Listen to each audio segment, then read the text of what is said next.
Ça peut aider parce que ça amène plus d'interaction entre l'homme et la machine. Ça peut aider pour a priori pour des choses plutôt simples, pour des choses qui demandent à la fois de computation de données numériques ou quantitatives que l'intelligence calculatoire de l'homme aurait du mal à assembler, et pour concilier cette multiplicité, cette multitude et la singularité, qui fait que chaque être humain peut avoir accès à l'IA par les réseaux sociaux, etc.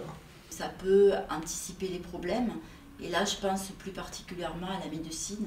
Tant d'avoir à passer des examens qui peuvent être douloureux ou qui peuvent être longs, et là j'y vois un côté vraiment positif pour nous en tant que malades.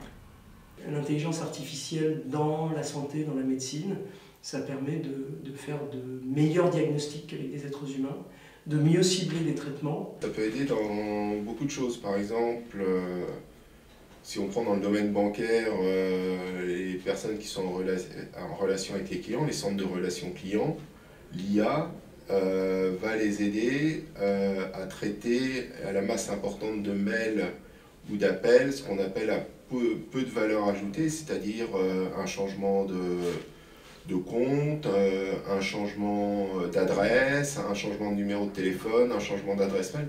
Tout ça, ça peut être traité par l'IA. Ça permet en fait que les conseillers se recentrent sur leur vrai métier qui est le conseil. Les algorithmes, ça peut aussi beaucoup aider sur toute la partie, et ça aide déjà d'ailleurs aujourd'hui, sur toute la partie études marketing ou sur la communication. Aujourd'hui, 50% des achats médias sont faits par des machines, et plutôt très bien, à la vitesse de l'éclair, alors qu'il fut un temps, c'était effectivement des humains qui le faisaient avec des petits Excel. L'IA, ça peut aider en particulier à capitaliser tout ce qui sont les connaissances des travailleurs.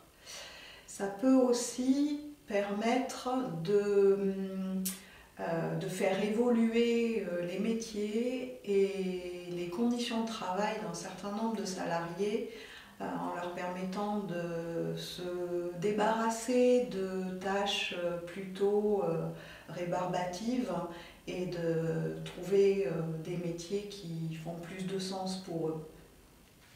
Et ça peut aussi aider par exemple sur le reporting, puisque j'appelle de mes voeux effectivement des algorithmes qui puissent prendre en charge les données que l'on produit, les analyser de manière effectivement intelligente et pertinente, et que ça puisse aider l'être humain, le cadre, le responsable, à travailler sur ses solutions et sur ses plans d'application, plutôt que effectivement saisir du chiffre ou essayer d'imaginer la collecte vaste de données.